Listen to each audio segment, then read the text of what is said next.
my friend Kristian Woodmansee here. Ooh, thank you.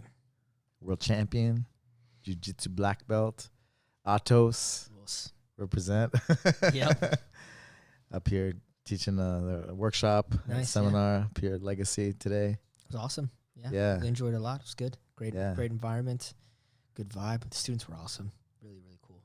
It's always interesting. Like I said, I was telling to her, but it's always interesting to see how people have their kids, you know? It's awesome. I wasn't say I was surprised in a way of like had an expectation of otherwise, but like I was just like, oh man. How the students are. Yeah, the vibe. I try to always keep it neutral. Like, you know, I never go like these people are going to be good or bad, but like I came in, I was just like, man, this is awesome. It's really good. Good example to follow, you know, like I'll go home and have more motivation to make sure my kids are better, you know? So it's really good.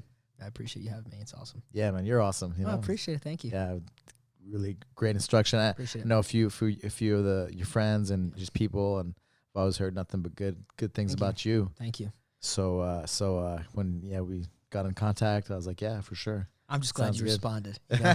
Right. I know you're a busy, popular man. I said this is going to go to his request. It's probably not going to work out. And like I told you, sure enough, I was like, yes, that's perfect. Yeah. I would have literally I would have ended up calling the academy. It would have got really creepy, but I'm glad it worked out. It was good. Yeah. So you're from Philly originally. Yep, correct. Yep. And you got into jiu-jitsu around what you said 2009? Yeah, I mean I've been training for just about like 11 years. I think March 17th is my 11th or 12th year, so it's just about 2009. Yeah, it's crazy. And then you went all in, huh? I went all in. I literally I was actually playing professional paintball before I started doing jiu-jitsu. Professional paintball. Yeah, like tournament paintball, like not like in the woods, you know, like NPPL, NXL stuff. So I was doing that from like a pretty young age. Okay. You know, I was kind of like, so I've always never really had a job. I've always been like an athlete type of thing, you know. So I was looking for that transition to something different, and I literally took one jiu-jitsu class, and that was it. I was like, oh, this is what I'm gonna do. And my dad tried to force me to go to college. I wasn't really into it, and just went all in. That was it. Did you used to wrestle? Did you used to Never. do anything? Didn't do anything. I attempted to wrestle. I think I was considered a wrestler for like 2 or 3 days. I just couldn't hack it. The only other kid that was my weight ended up being like literally a full scholarship at Duke University. And I literally was like, I don't have any experience. And they're like, oh, you'll go with this guy. And I'm like, no, I'm good. And I just stopped. So no experience whatsoever. So you started jiu-jitsu when you were 18? I was about 19 years old. 19, okay. Yeah. So I was old. You know, at that point in time, I didn't know. I was the youngest in my class, but after I went to Atos and I realized that there's 19, 20-year-old black belts, and I started training until I was at, I felt like I was definitely way behind, you know. Yeah, did what you could. Yeah, I've known wrestlers and stuff that they started too when they're 18, 19, and they went all in, and they were able to catch up with guys that have been wrestling since they were kids. It's crazy. At a world-class level. Yeah. So I think it's how much you put into it, right? Yeah, I mean, like for many years, all in would even be, I think, an accurate statement, you know, but I sacrificed a lot, and I did as best as I could, and I had some, you know, things that were uniquely accomplished, but like still I was just like, oh man, like I always had that regret where I was like, if I could have started a couple years earlier, I think I could have done this or this, you know, but jiu-jitsu's changed a lot in the past decade too, so I don't know if I would have had the same love for it if I started when I was 14 or 15 or something, but I mean, I'm super happy I found it, so, but yeah, it's given me a great life, so I can't complain. Yeah, it's awesome, man. You met your wife in Michigan. Yep. You were fighting MMA? Yes, I mean, I was always dabbling like along the road. I fought once amateur in Philly. Okay. I moved to Florida. I was training with Cyborg. I was trying to bounce between jiu-jitsu and MMA. I was like, where do I want to go with this? I was really tiny. I think even as a purple belt, I was doing rooster weight, but I was like around 10 pounds underweight. And then when I got to Vegas, I got more serious with MMA, and I was like, okay, this is what we're going to do now. And I wasn't good enough at jiu-jitsu to like really like take advantage of it. And something happened overnight, and my jiu-jitsu kind of had a different understanding to it, but I was really successful in MMA. I went 5-1 as an amateur at that point in time, you know, and then I was like, I think I can make this work, you know, and UFC was just debuting the 125 division. 125, okay. And I was trained with Benavidez, and I was Benavidez' main jiu-jitsu training partner for when he was getting ready for Demetrius Johnson. I was like, man, I can trash these guys in jiu-jitsu. And I was literally 30 pounds lighter than this guy, you know, so. But, yeah, I was like, I don't really know what I want to do. And then I started having good results in jiu-jitsu, and then I shifted back to jiu-jitsu again. But once I kind of focused on going MMA related again because I wasn't really enjoying jiu-jitsu again. I started fighting 115 because I was big enough to be a monster in that. And Yeah. my last amateur fight, I won a belt at 115, and then I made my pro debut at 115, and then met my wife, and we decided to have a family and get married and all that other stuff. So I was like, I don't know what to do now, and then moved to Philadelphia. But yeah, I mean, it's just been a crazy ride. So you did like 5 or 6 amateur fights? Yep, 6 amateur fights. Okay. 1 pro fight. 7 Okay. total. 1 pro fight. Okay. Yeah. And what made you? I guess you went back to jiu-jitsu. Yeah, I mean, so this is the thing. It's like, I was a brown belt for a really long time. Okay. I think I was a brown belt total for 5 years. Wow. So I went from white to blue in 4 months. It's like 4.5 months. I went from blue to purple a year. I went from purple to brown in about a year and a half. And then I was a brown for 5. And at brown belt, I literally won Worlds, Pan Ams, and Europeans. Pan Ams twice. But I also took second at World. Like, I was doing pretty consistently. 2013, I was ranked #1 brown belt points-wise for my weight class in absolute. So I thought I was like, oh, I'm ready for my black belt, you know, and I wasn't ready for my black belt. And this was, 3-4 years later, I got my black belt. And by the time I was getting my black belt, I was kind of like, well, what's the point now? I feel like I lost my steam, my momentum, So I was just like, I'm just going to fight MMA. I think jiu-jitsu is stupid, and I just had this love-hate relationship with jiu-jitsu. So I kind of lost my passion. So, like, Andre didn't, like, bench me, but he, like, said, like, hey, like, when you're ready, I'll give it to you, It's Because you were hopping around. I hopped around a lot, yeah. So you were on the East Coast, you were in Philly, and then you were kind of trying to figure out you went in Vegas, you started fighting. Miami, Vegas. Yeah, Vegas, Vegas okay. to San Diego, yeah. So, I bounced a lot. I was a creonch, But, like, yeah, and I literally, everybody. But you got reconnected with, like, JT Torres and those guys from. Yeah, I'm really close with JT. I'm probably closer with JT than JT is with me. But JT's a great guy. I've always looked up to him. We trained a lot together. If I ever need something, he's there for me. But, like, when they made the move to Atos, we had a conversation. He's like, we're ready. Like, let's go. And I'm like, okay, cool. And some things were going on with Drysdale, and I really wanted to, like, up my game, and I wanted to be ready to be a black belt, And you guys are training at, like, Lloyd we train at Lloyd's together, yeah. So that's who you know well, from. we train with Jared. Jared Weiner. So, yeah. But I was, like, mainly with Jared, and then, like, obviously we were Loiter and representative at that time, and I got my purple belt, and JT, like, I knew JT. I was there the day JT got his black belt. Like, it was a really, like, tough thing. So, like, it was awesome to have that connection, Yeah. And, I'm still, like, on a name-to-name basis with Lloyd. He's a great guy. If I needed something, I could reach out to him. Yeah. So, like, that respect is still there, but, like, it's always close-knit, so it comes full circle. But it's nice that those guys switched over. So that's our connection with Atos, beginning, I would say that the Atos foundation is built of mostly Lloyd Urban competitors, So Yeah. I'm not one of them. I came a little bit after those guys, and I don't have the kind of name that Keenan and JT and those guys had, but you're part of, like, the core to a degree, So it was nice. Can you talk into the microphone a little bit closer? There we go. Move it a bit closer here. There we go. Wow, went really loud. That was really good. So, yeah, came full circle, so it was cool. And so you were in Vegas, and then you went to San Diego because of all the guys that you. Well, yeah, too. So, like, I was having, like, I was at this pivot point where I was like, man, like, am I ready to be a black belt? And I never said, like, to try. I'm still brash. I'm very, like, I'm not traditional. I should be able to be like, this is a job I want to raise. What do I have to do to get a raise? Like, I'm not like, hey, give me my black belt, but I'm like, you're my instructor. What do I need to do to level this up? And I had a lot of responsibility at Drysdale. It was probably too much. And at that point in time, I kind of, like, thought, like, I can do it all, So I accepted everything that I was given, but I had a conversation. I was like, hey, like, I just don't feel confident. If I do get my black belt, I feel like I'm not ready. I don't have that confidence to step in. And he was very open-minded. He's like, okay, well, what do you want to do? And I was like, I just want to train more. And he's like, okay, well, you can basically have all the classes I gave you or none of them.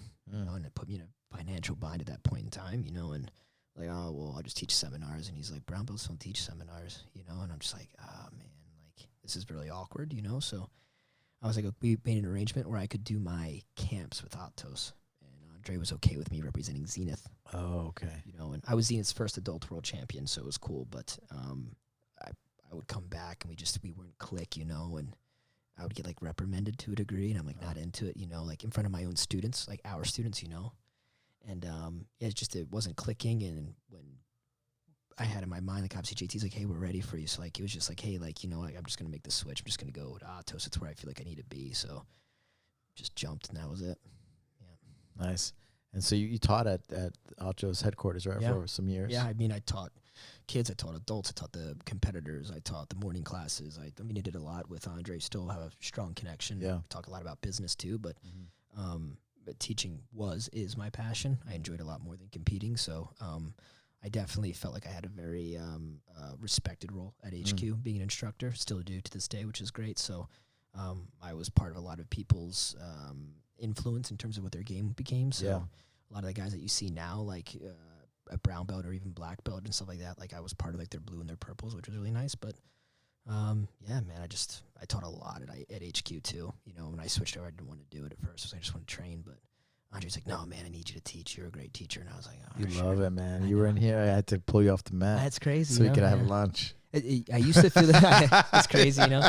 I used to feel the same way. We can say what we want, you know, but like, that's you know, you do what you do, you know. I used to feel the same way about competing, where like I was like, I need to do this. I don't care, but like it's very with instructing. I'm just like, man, I connect with people, and I'm just like, I'll do this all day, you know. Yeah. So I love to literally be able to share something with someone and see the impact and the ripples that it creates to be able to make a difference. And like that becomes so addicting that like I have to be careful almost not let it make you be egotistical. Right. You know, like I love teaching so much. So it's my passion. You know, it's great. You have your gym now. Yeah, it's growing. You know, Logic. Yep, Logic in Philadelphia. We were kind of chatting about it. You know, we recently moved locations because I needed something bigger, and we were making a lot of changes. So I did a rebranding, changed the name, changed the look, changed everything, and went all in, you know, and it's been working out really well, so I'm really happy, and the students are happy, the environment is great, you know, and it's nice to make connections like we are now, so like now, like you can come see it and stuff like that too, which is cool. So love to. You're always welcome. I would love to have you. But yes, like that's like my main focus now. It's like my wife, my daughter, and the academy, you know, so it's great. It's working really well. I wouldn't change anything. It's perfect. You started competing, you know, back in when you pretty much right away. I think 2 weeks after my first class, I started competing. Yeah. What did you love about competing? What drew you to competing? How was it beneficial for you? For me, I grew so attached to jiu-jitsu so quickly because I felt like everybody was telling me that I was like naturally gifted. So I was like doing it only because I was good at it. That's what I felt at first, you know. And then I went and competed, and I got smashed. And I had this chip on my shoulder where people were kind of like, you know, like, oh, you know, we were expecting this. And I was just kind of like, I took it very negatively because I was very young-minded. I was older, but I was young-minded. And I was like, oh, like, I want to prove people wrong, you know, and that's how it first started. And after a while, those people started to shift, and then I wanted to prove those people right. And then it started to shift, and like, you know, and I had fans, and then I had people who hated me, and then I could go back and forth. But I enjoyed being able to literally say, if I work hard, I can see the result, and the result will be a gold medal. So I could literally take full responsibility, which was always nice. And for me, that test was always competition. So it's just like, you're either good or you're not. And, you know, if this is what you want to do, you got to be good. So, like, it was the beginning was very egotistical. I just wanted to kill people. I had that, like, hunger. No one could stop me. I didn't care. I did absolutes, and I just, like, I'll kill anybody type of thing. And you could tap me, and I could cry, and I'm still going to shake your hand and come after you again. So it changed a lot. And I think because my mind was so young, I was definitely more, like I said, like, more immature, but, like, it was almost, like, ignorant to a degree where, like, I had a lot of success. But in time it changed, you know. But it was interesting. But I think it was very important at that stage to just go out there and just like, I'm gonna have to win. Otherwise, what am I wasting my time with, you know? So I had a lot of people that like pushed me to help, you know. But I had a lot of people that like gave me that motivation to like, I don't think you're gonna be able to do it, you know. My dad was like, this is stupid. This pretzel stuff is stupid. I don't know what you're doing, you know. Like, go to college. And I'm kind of like, no, you'll see, you know. So that was huge for me to prove my dad wrong. Created a very specific ripple in a relationship where, you know, he has to respect me now because of what I've created, but like that was like a huge chip on my shoulder that really helped out a lot. What does he think now? I mean, like, my dad came to like Pan Am's when I first won, and like literally they raised my hand. I looked over my dad, and he was like reading a paper, you know. He just doesn't even care, you know. So because like my mom, you know, she was like, I don't know what this stuff is good for you. You get it, know, right? I come back with like scabs on my face, and you know, like just going hard, and then I started, you know, she saw what it did to me, like physically, like I got in really good shape, and just my mindset, you know, my mind got hard, you know. I was crazily focused, obsessed, you know, whatever you want to call it. And she's like, okay, this is good for you. And then actually, you know, the video that she saw was the Rickson Gracie choke movie. Nice. Yep. And then she's like, okay, this is. I like that this. was her. Okay, got it. That was the tipping And then point. she became like a fan and really supported me in every aspect. It's good. That. I mean, parents naturally want what's best for their kids, right, of you course. know, so I think everybody has a different like tipping point, like we're saying. You know, like my dad is a very successful businessman. You know, so he's very financially successful, and I'm the oldest of 4 boys total, so I got 3 younger brothers. You know, and it's like you're going to be the example of your brothers, and I went to UPenn. Like, he's just this guy, right? So, like, he's older, too, you know? So he's just kind of like, this is how my dad did it, you know? I'm just kind of like, that's not me, you know? And I'm adopted, so it was really, really awkward, you know? So, I mean, even now, like, my other brothers are very intelligent. They went to great schools. They were adopted as well? No, I'm the only one that's adopted. So that's why I was really, like, you know, interesting. like, yeah. So my dad didn't really have that tipping point, that switch, until he walked in to the academy that I owned. Right now in Philly. Yeah. And like when he walked in and I was like, hey, like, you know, this is mine. And he walked in, he saw the students and he saw the business mentality and the structure behind it. He was kind of like, oh man, he did it, you know? And like, I just kind of like, yeah, I did it the way that I told you I was going to do it. And like, there's that moment where he had to accept, not that he was wrong because he wanted what was best for me, but he was kind of like, you know, I think something would have been easier, but I'm glad that you were successful. Like now he's like huge into it. He's just kind of like, how are things going? He's like more motivated, but it's just a different approach. He's a very businessman. Like he doesn't understand business mind oriented. Exactly. So, you know, like now that you're in that realm, he's like, okay, we're talk about the fiscal year and the first quarter. You know, I'm like, okay, cool. You know, but TPS like, reports. Yeah, exactly. You know, where is it? You know, but like if there's anything else, like he doesn't talk to me about competition stuff because he's just kind of he doesn't get it or doesn't understand it. He's just like, he's just like, but how's business? Like, you know, how's retention? How many students have you? Like, I'm like, oh, okay, that's cool. a good influence. Yeah, you know, and I always validate him like, hey, like, you know, if it wasn't for you and your business mindset, I wouldn't be able to do this, and I really appreciate you. Thank you, and like, I think that's like our full circle thing again. So it's good, but yeah, it was great. Nice, cool. I remember when I was younger. After I had moved back from Brazil, like my parents or my mom and just my family members, they're educators. And so we're at these educational, I would go to some events and be like, oh yeah, this jiu-jitsu stuff is nice. You know, it's good for the girls and this and that, but it's hard to make a living from it. And I kind of wanted to prove them wrong. I'm like, well, I would have done a 9-to-5 job and then still done it after because I loved it so much. Yeah. But luckily I was able to find a way, but I also was like, I'm gonna show you. I gotta show you, yeah. I'm gonna you show know, you. like not only like with my words, but my actions, right? Yeah. And like to a degree, like you're an educator. You know what I'm saying? Yeah, so for like, sure. 100%. Yeah, it's interesting, you know. We're total educators. Exactly. You know, so it's we're kind total of like, educators. 1,000%. I would say the amount of influence that a jiu-jitsu instructor has is, I couldn't know. I don't want to be rude and be like absolute, but like I've had teachers like throughout grade schools and high schools that didn't nearly have the impact that like my jiu-jitsu instructors have, because the connection that people pay to do jiu-jitsu, so it's different kind of goal set and orient. Like some days we're therapists, some days we're psychologists, some days we're doctors, some days we're jiu-jitsu. You know, so like to be that kind of educator is huge. And I try something that you can definitely relate to with your family because they're educators too. But it's like it's a super super amazing opportunity to have, you know, and like I think it's the best job in the world. Yeah, truly. The jiu-jitsu especially, you know, just the human connection on all kinds of levels with the touch and everything that we have. 100%, you know.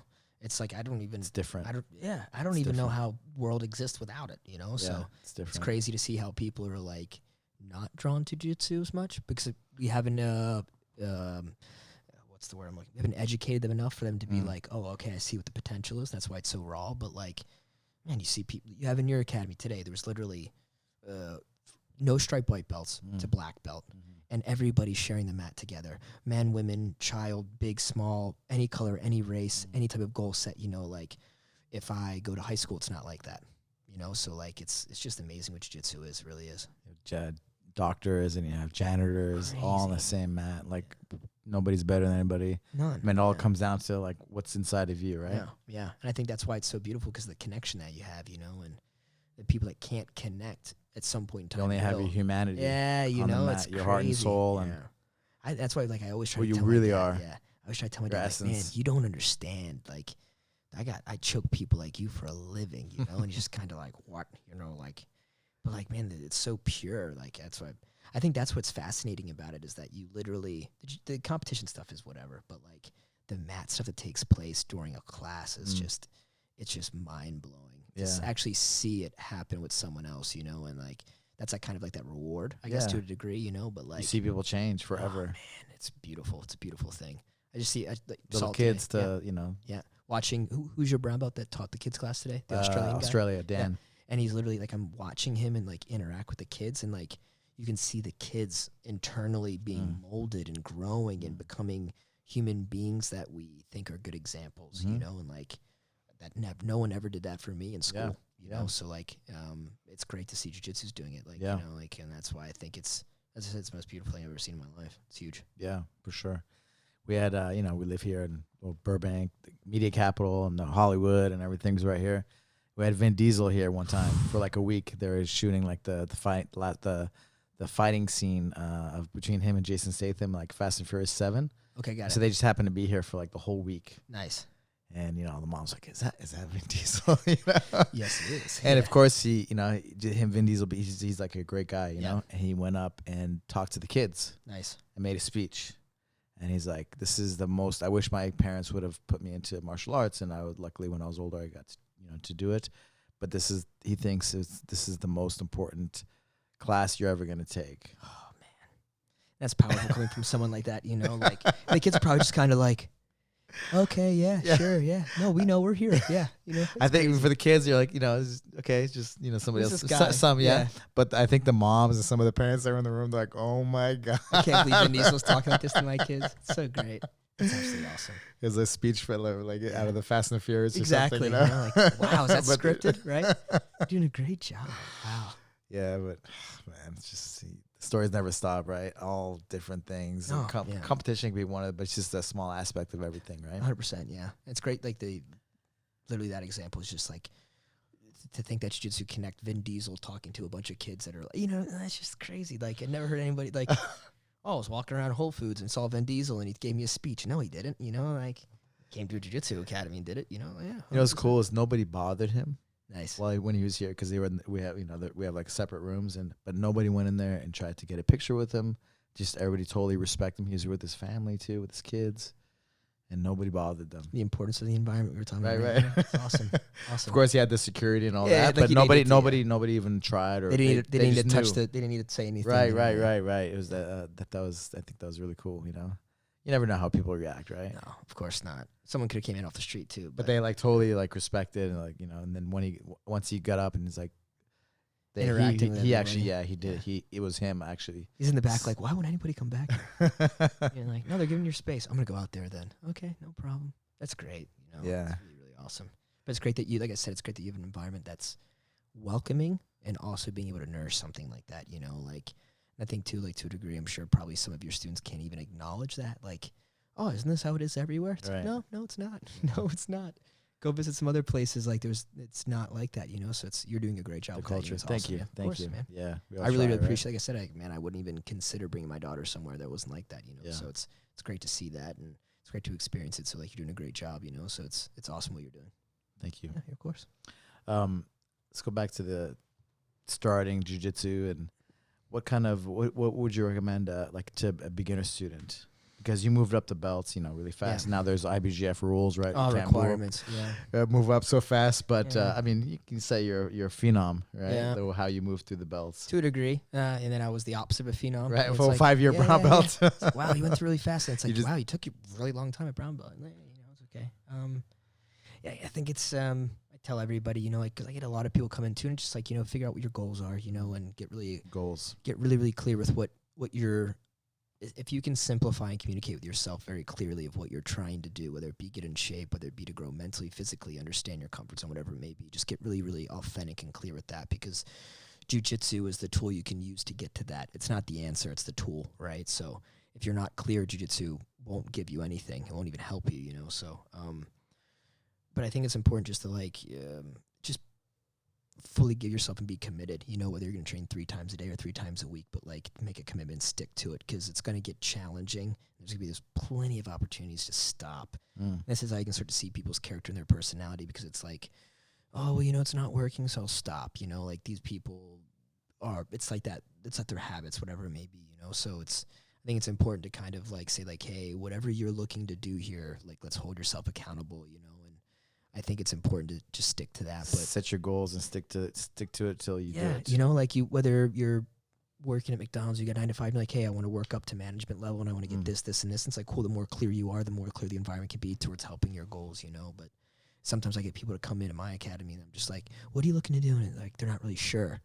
And I go, hey, that's okay, but just realize if you're not sure what you want, you're probably not sure what you're getting. So just be really clear to not make excuses, you know. So, and then people are like, no, this is what I want. Like, cool, like now let's do it, you know. But I think it's just important to show up, but like be clear, like not just to show up like blank, be like just winging things. And I guess it's okay, but I mean, for me, I really want to keep people in check to make sure like, hey, but jiu-jitsu has a lot of potential and I want to make sure you're getting all of it. Just make sure you're responsible though, you know, so it's keeping people responsible. But yeah, I think it just depends on everybody because there's just so many people now with different goals, you know, and kids, adults, women, males, old, young, not in shape, people want to get healthy. We were talking about like, you know, like, oh, my body's falling apart. What am I going to do? You know, so everybody's got a different goal, but like jiu-jitsu is going to show up differently for those people. Yeah, I taled about the TAC. We talked about TAC Fit, you know. It's huge. It's crazy. Yeah. So passionate about it just because of all these things, right? Yeah, exactly. To keep you healthy for the long term. I mean, well, that's the point of life, right? Like, hey, I'm trying to be here. I'm trying to make a difference, you know? It's like, I mean, jiu-jitsu does that, right? But you also need to understand like the whole. Yeah. I mean, like even now, like, man, like I literally feel like I'm physically falling apart. Like as of right now, I can literally feel like there's parts of me falling off, right? Because I'm not even educated enough to know what my body is, what it can do, what it's not doing, what am I doing correctly and incorrectly. I'm very ignorant. I don't have that experience. Yeah, nobody taught us these things. Nobody taught us these things. So that's why I'm just totally obsessed with TAC Fit stuff now because like, man, it completes the circle for us. 100%. For us to live, like really use it as a tool for us to be our best. That's it. You know, like, man, like I literally... Somebody comes in, oh, my back hurts, my knee hurts, and oh, I'm sorry. And then you go to the doctor, and then you're at the mercy of the doctor, what he tells you. And it's some one opinion, right? And it's like, oh, but why did I get here? It's and crazy. I tell them, do this, do that, do this movement, and then guess, you know, they can heal themselves. You know, for example, guys like one of my black belts is like, yeah, my shoulder's been killing me. I went to the doctor, and he says I have to get shoulder surgery. And so I have him do some movements, and I'm like, let me see. And I'm like, man, it seems like your lats are really tight. Stretch your lats. I showed him some lat stretches. I was like, do that every day this week and let me know how you feel. And he did it, you know, he trusted me. And he told me after the week, he's like, yeah, my shoulder doesn't hurt anymore. Completely changed. It's crazy. That's what I'm saying. Right? But it's knowledge, right? Humans. That's what I'm saying. We're idiots. We're just like, but you go to the doctor and you know, it's good doctors, but it's like business too, right? Of course. So it's like, man, it's like, and that'll change somebody's life, right? Of course. Getting cut and having those things happen to you. You can't reverse engineer at all. That's it. You're done. Never going to be 100% in your shoulder again because you just had surgery, scar tissue and everything else in there. You know, it's crazy. So I just went to the doctor and it was the same thing. And I was like, oh man, like I can't hold my daughter for 8 months with my right arm. You know, it's like, you sure we can't do anything else, you know? But like, it's kind of like jiu-jitsu, right? There's like 3 realms of knowing. There's knowing what you know, knowing what you don't know, but then not knowing what you don't know. Right. You know, and like, this specific topic, like I don't know what I don't know, you know? So like to be able to connect with people and find out more information and be like, man, I had no idea, you know, like I would literally love to be able to feel good physically. You know, it's just like, I don't remember what it was like to sleep throughout the night and be able to not hurt, you know? So that's why I was so interested. I was like, oh man, how can we connect this even more? Please tell me there's a certificate or something like that, you know, like it's an amazing thing. Yeah. Yeah. Well, Robert will be going out to Philly, and hopefully we can all connect. Please do. Yeah. I will literally change my entire plans for whenever it is because that's literally, and even it's the same thing for my students. Like, someone gets hurt, and I'm like, oh man, like, I got nothing to give you. I don't even know. That's it, you know. And we have the power to really change to help them. Yeah, because they're gonna believe you. That's you're the leader. You're in a better position than even a doctor. 100%. Yeah, and I'm like, oh, I don't really know. You know, right. Go do this and go do that because it's something that I've experienced with, but like it's not the right answer because I'm falling apart too. You know, it's huge. Yeah. So we'll be talking some more. I'm looking forward to it, selfishly and for my students as well. But for sure, we're all one, right? 100%. Yeah. Yeah. When as a teacher, what do you think about giving your students when you come in to teach? What's on your mind? You mean jiu-jitsu wise or in general? General. I mean, my main goal always, like I said, is to like I try to draw a circle and try to hit as many people as possible. As a whole, right? As a whole, you look in, you come into the room, and and I'm trying to basically like improve people's lives with jiu-jitsu, you know? So I really strive for to make people be like I have a student come up to me and he'll be like, you know, I was kind of always quiet at work, and I was never confident to ask for a raise, and people would talk down to me, and I started doing jiu-jitsu with you, and you talked about this and you talked about that, and then you said I could apply it, and like I did it, and now I'm the manager. You know, I'm like, oh, that's awesome, you know? So I basically literally just show a technique, or I show something, and then I literally throw words behind it of like power, and I'm like, hey, like this right here, this is that life moment that you're gonna hit, you know, and like don't mess this up, stay in control, make sure you understand the position. So like I'm always trying to connect the jiu-jitsu concept or technique with as many things as possible that's relatable, with as many different words as possible, so people can all feel that differently. But like I just need to see that ripple hit, and I see someone, you know, like, because some people are just there for the jiu-jitsu, but some people are there for the tribe, and some people are there for the little golden nuggets of information they can apply to their lives. But I mean, for me, it's just like I just need to make a difference every single day, and if it's 1% better in jiu-jitsu, awesome. If it's 1% better in life or to better a family, you know, like that's the key. Yeah, I think it's as a whole, right? I mean, Yeah.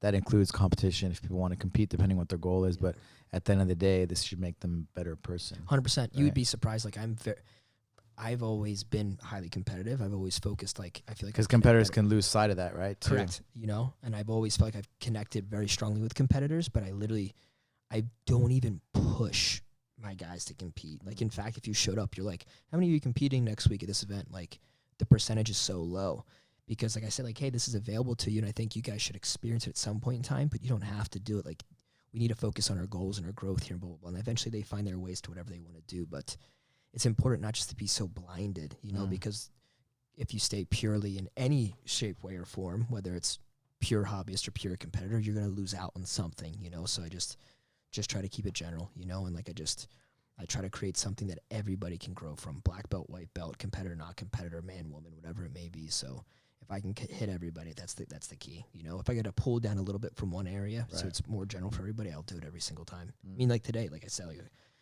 I knew what I was going to teach regardless of what the level was, because I knew, like, I can hit everybody with this. That's the key. How can I make a difference with everybody with this? Rather than I show up and I do a reverse upside down berimbolo twist unique with it. Two people will be like, oh, this connects me. Everybody else will be like, well, this is stupid. What is this? You know, like, it can't be hitting just a niche. I'm not into that. You know, like, I want to be like, let's make everybody better, you know, and that's good for business. That's good for people, you know? So for me, it's like, it's a win. Smart. Yeah.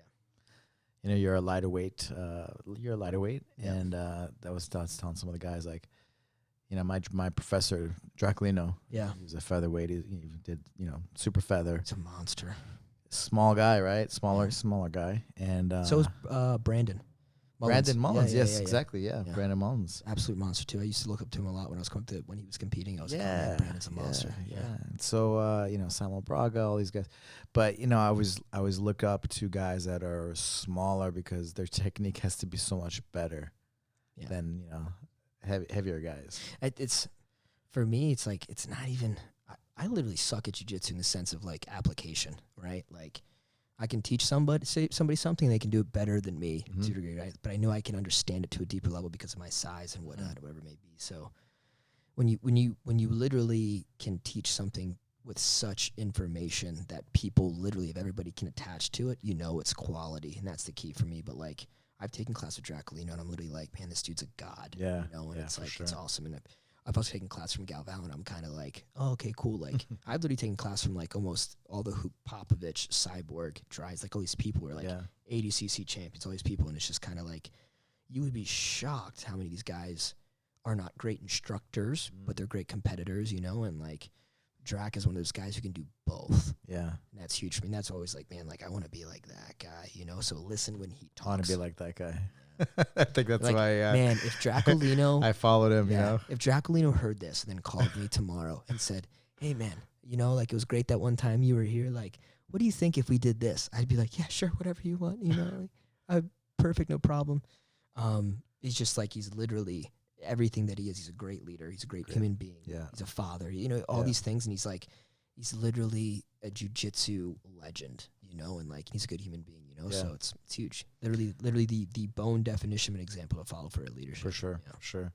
I mean, at one school, I mean, there's different Gracie Barras, right? But out of one school, I think, I don't know, besides like the Gracie Barra, the headquarters, but even guys came from other places for that.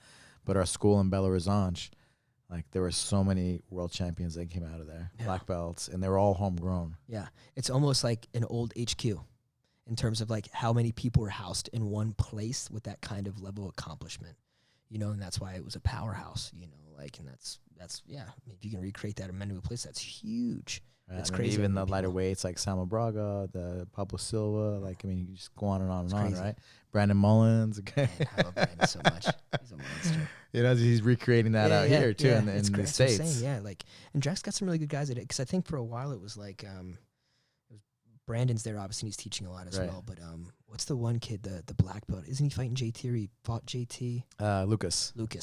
Monster. There you go, man. It's like 3-4 generations, and he's still doing it. He's still doing it, man. And then I watch him train. Andreas is his wife. Yep. She's there, and she's originally from Checkmat, but he's it's like, crazy. It's the environment, right? Yeah, like the I culture. literally, man. If I literally could and things were different, I would probably completely uproot my family, move there, and just not even do anything. Just keep my mouth shut and show up for Drax class. And I just be like, man, this is amazing.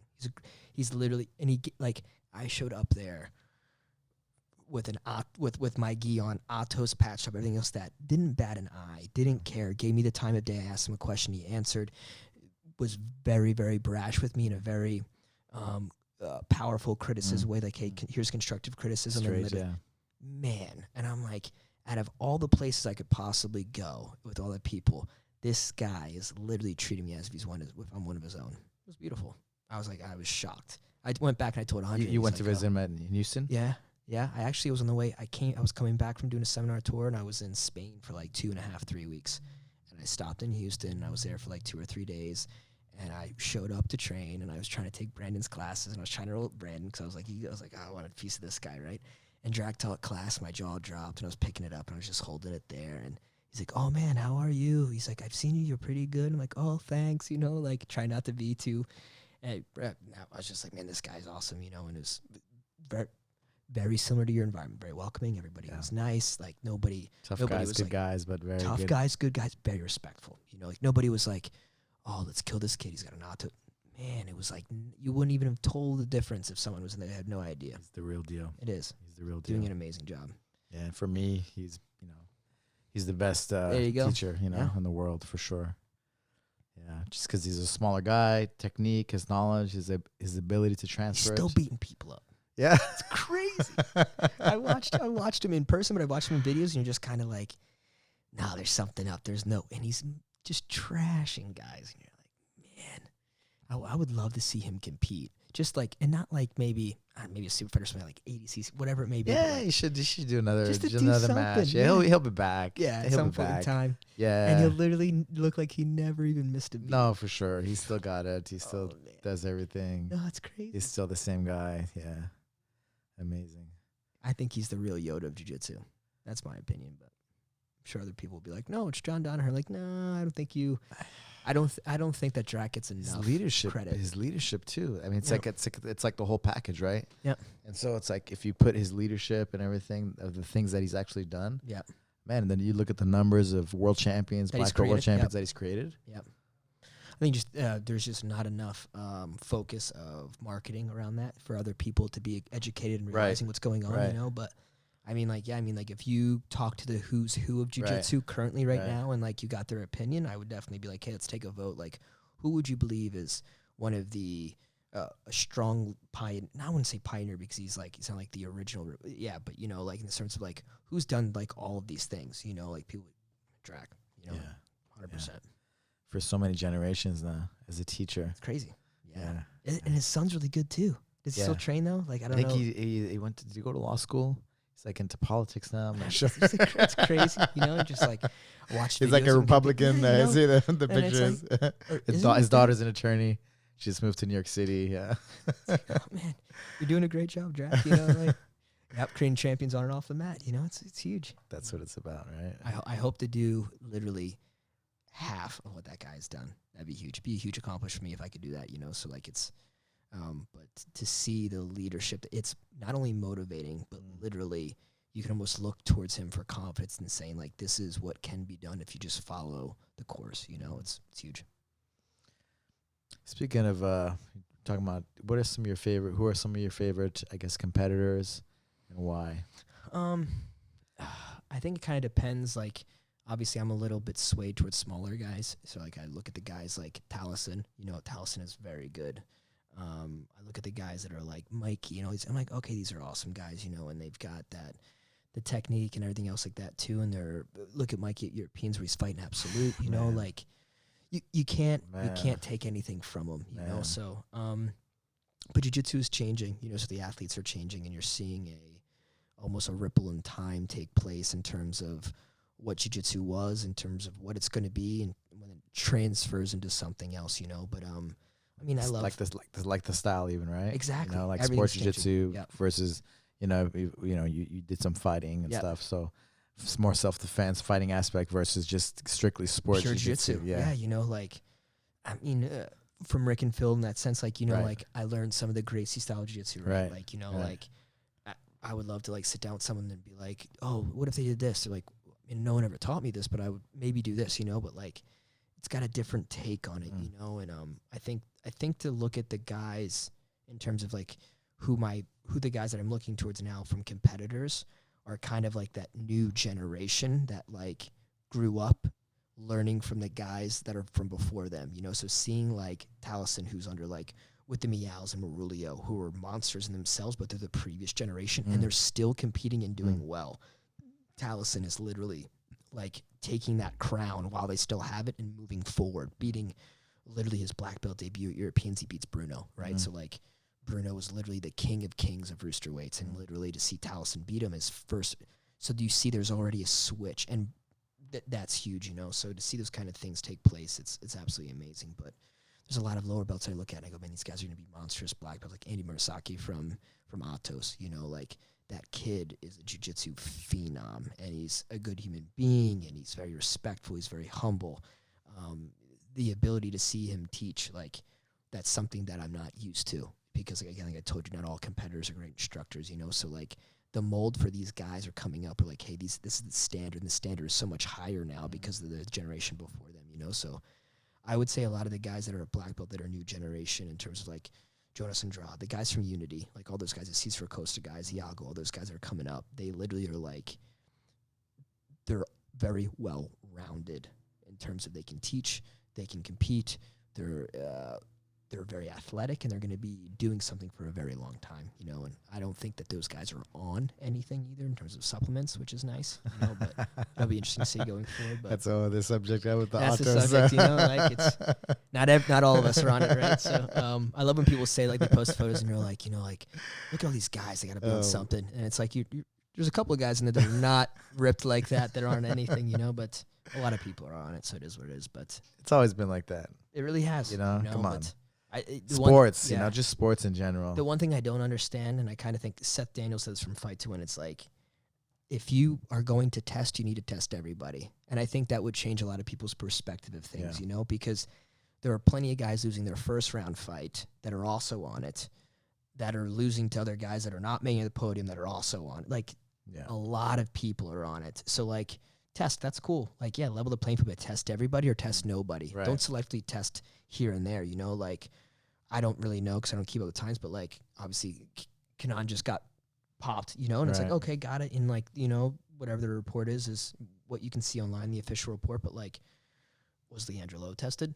So, like, he's taking the world championship now, right? And it's like, man, like, just test everybody or test everybody. Just leave it alone, you know, but to each their own. You know, someone asked me a question the other day, like, oh, do you think it should be involved in sports? And I'm like, it's none of my business. I'll do what's best for me, and what's best for me is not take anything, you know, but, like, I also expect him to do what's best for him. And, you know, whoever's the best will win, you know? So, like, no one's making an excuse in second place, like, oh, this guy was on something and I lost, you know? So, like, the only people complaining are the people on the outside, too, you know? So either level the playing field or stop complaining. I really don't know. Right. It's not such a simple and clean answer. No, it's like so intertwined with sports. I remember for UFC for a while, you were allowed to take TRT, right, within your specific requirements. Sure. You know, and it's like, okay, so that's legal blood doping. And then it's like, oh, well, I can do it, but now we can't do it in the U.S., so I'll do it in Brazil or I'll do it here. It's like, at some point in time, you're going to find some kind of blip in the rule system to get an edge. As a competitor, you're always looking for the edge. You know, what's that Russian, the Russian, what was that movie? Did you watch it on Netflix? The one with the bike thing. Yeah. Yeah. Oh, what was it called? I'm going to freak out. You know what I'm talking about? Basically, he's like the whistleblower. Yeah. About on the whole Russian, you know. And blew it up. Yeah. Yeah. Just on how they were, cycling the blood and the doping and the level that they were on to dope. And literally, like, even broke down the infrastructure of how they did it. Yeah. It's absolutely crazy. Just because this guy started a little video of himself. Yeah, trying to like, hey, how do I become a better cyclist? Right. You know, and it's like as a hobbyist. This is what you really want to know, you know, and it's like they're trying to kill me, and it's like, what? Like, yeah, it's crazy, but it's the same thing. Icarus? What's it? Icarus. That's what it was. That was perfect. Yeah, great documentary. Somebody told me to watch. Somebody from Atos told me to watch it, and then I watched it. and I was like, whoa, this. Yeah, but that's there. People always find a way, right, to kind of. I mean, like you got guys. System. You got guys that are like, how do I get an edge? Maybe it's technique. How do I get an edge? Maybe it's understanding the rules. How do I get an edge? Maybe it's the physicality and taking something. Somebody will do all of it. You know, like everybody's looking for an edge. You know, if you're sitting here telling yourself as a competitor, like, I need to train harder than this guy, so I'm better than him. That is an edge conceptually. Just like, hey, I need to do this, so I'm better than this than him. You know, but at the end of the day, like, you kind of slap hands, and whoever's going to do it, it's going to do it. Like, nobody's technique is getting better from taking something. The recovery is getting easier. It's getting better.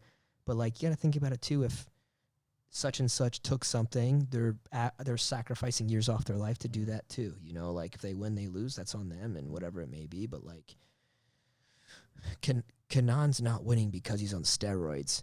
He's probably performing because he took something, whatever it may be. But, like, it's not like he went to sleep and didn't do jiu-jitsu and took something and he woke up and he was good at jiu-jitsu. You know, like, the guy still doesn't make you, you know. No, it helps. Yeah. But it's not. Right. It's an amplifier, but it's not the result, Right. you know. So it's tough. But, like, everybody's on it, literally. Not every, but 90. I would say 95% of people are on it. It's crazy. It really is. I always think, like, man, I wonder what would happen if I took some. The epigen, just all so many different things. It's crazy, man. It's just crazy. Man, I wonder if I could, like, the blood thickener. Yeah, take HGH and do this and lace it with this, and I'm just kind of like, you guys are crazy. Like, I just train, you know, like I suck. So it takes away. Speaking of, like, right, it takes away a little bit of, like, what it's really about. To me, it is, like, right? You know, like I said, and it's. But, like, you know what, I can almost respect them doing what they want to do because, like, from their point of view, they're doing exactly my perspective. Like, hey, this is what I need to do and this is what I want, you know? So, teach their own. Yeah, that's it. Where do you see jiu-jitsu going in the next 5-10 years? In 10 years, I can see it being in the Olympics. I can see it becoming more of a, not a household sport, but I can definitely see it growing, amplifying. I can see UFC growing, so jiu-jitsu will get bigger. I can see business growing. I can see people understanding it. I can see its value going up. I can see it going from, you know, saying like, hey, well, they're charging $99 down the street, so we'll charge $89. I think it'll grow to a point to where people will accept it. You're going to see more government funding because it can go in the Olympics. It would be better for business and better for everybody, you know. So I think more people will be educated, so it'll grow all the way around. A lot of the old school guys, they don't want it to go to the Olympics. You know, they don't want it to go there because it's going to lose, like, the essence of it. Yeah. Like the self-defense, like the fighting aspect. You know, kind of like judo, but in a way, you know, because it becomes an Olympic sport. I feel like judo was definitely impacted in a negative way, but I say that too, and I don't do judo. So, like, I'm probably have an ignorant point of view on it, but yeah. You know, like the Sheik, the Abu Dhabi, right? They're trying to get into the Olympics and they're investing a lot.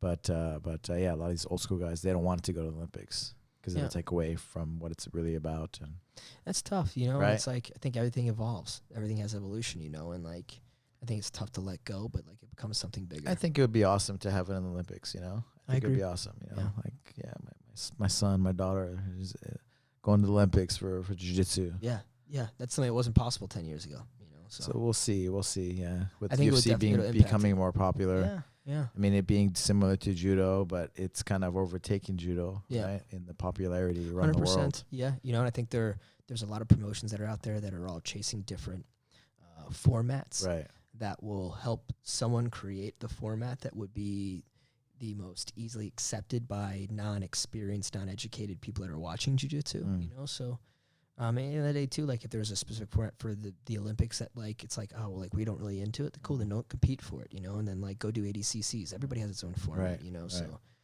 they had that Feel It grappling thing for a while. Yeah.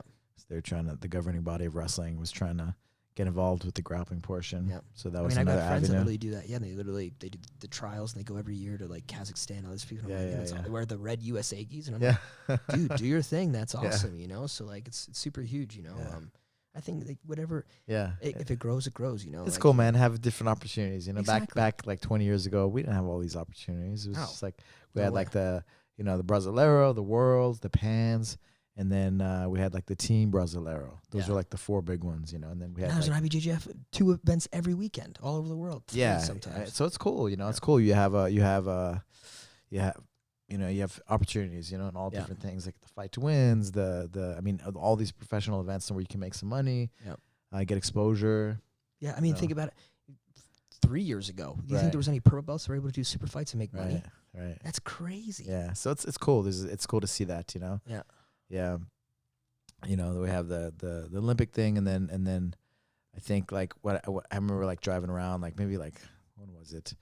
When I had to get focused on organizing my gym as far as, you know, business wise. Like I'm like, man, how am I gonna be able to provide for my family in the future? This is like maybe like over 15 years ago. Yeah.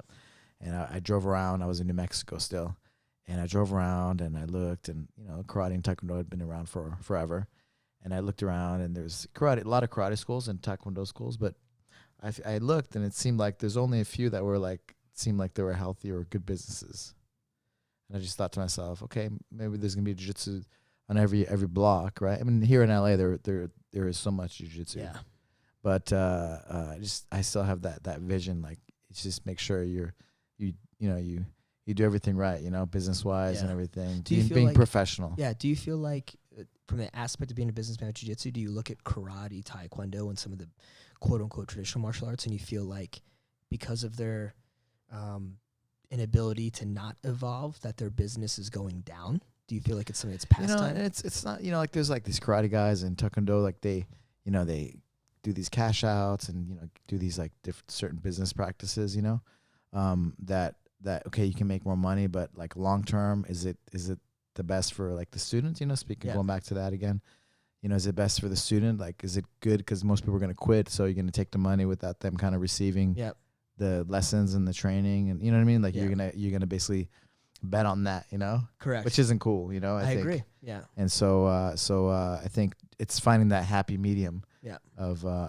you know, doing the right thing, and you know, also of course being a healthy business, you know, where you have opportunity to provide opportunity for your coaches and instructors. I would definitely see that if jiu-jitsu didn't evolve, you know, like, I mean, even like you talk to a lot of different guys that own academies, whatever it may be, like it's a very, well, this is how my instructor did it type of mentality. Right, exactly. So like, if we don't evolve and it doesn't grow, I mean, like I could see, you know, in terms of like how you drive around, you walk around, you see a karate place, whatever it may be, and you hear about belt factories and you're like, oh, they try whatever it may be. You still see even jiu-jitsu right now, right? Where it's like, if we don't evolve, I definitely see like, you know, you get that shift of like, oh, jiu-jitsu will become the karate, and then MMA or whatever it may be becomes the new jiu-jitsu and whatever it may be. But like it's, I mean, I definitely hope that within the next 10 years, jiu-jitsu evolves as a whole, not just like the competitor like goes into an angle, you know, but I mean, as a business, it would be great. Not because I'm a businessman, you know, but like because in 10 years, your dad is fiscally responsible. Exactly, you know. So his influence, you know, like, oh man, I have to do something else. You know? TPS reports. Yeah, you know, but like, even my affiliates will reach out to me and they're like, they talk about like marketing or advertising strategy, right? And they're like, well, I can't do that because Bill down the street is doing this, and I'm kind of like, man, like, who told you that? You know, and it's like, well, that's how it's always been, you know. And it's like, man, the most dangerous thing that I think we can say as human society is like, this is how it was, you know, like, so this is how it should be, that there's no growth there, you know. Like even today someone's like, well, I always did this, and I was like, I always did this. You know, and it's like, that's not right or wrong, right? But if you always did that, someone's going to do this, and now you're just like jiu-jitsu, right? You got to stay ahead, you got to evolve, you got to study, 100%, you got to learn, you got to try stuff. For if sure. You stand your ground, you become a tree, and then you don't move. That's it, you know. So I think it's very important to grow. Yeah, I think for me, like just being true to myself, right? Yeah. My essence, and that's like having people be their best, and having it be a good place for the community. That's huge. You know, and that's number one. Yes. And, you know, if I have to have a 9-to-5 job, I'll do that. You'll do if I have to keep whatever you have to do. Yeah. That essence of it. Yeah. That's what builds like that's like the structure of it, right? Like, hey, I'll do whatever it takes, you know? Yeah. That's huge. Yeah. Because that's everything, right? 100%. I tell my wife, I'm like, hey, like, we're always good.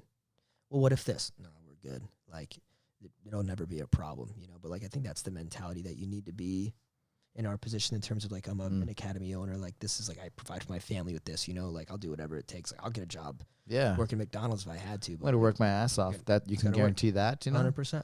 No matter what I do, you know? And so like we were able to do it, you know? But yeah, I want to have this place be a positive place for the community. I want to have guys be good at jiu-jitsu, you know?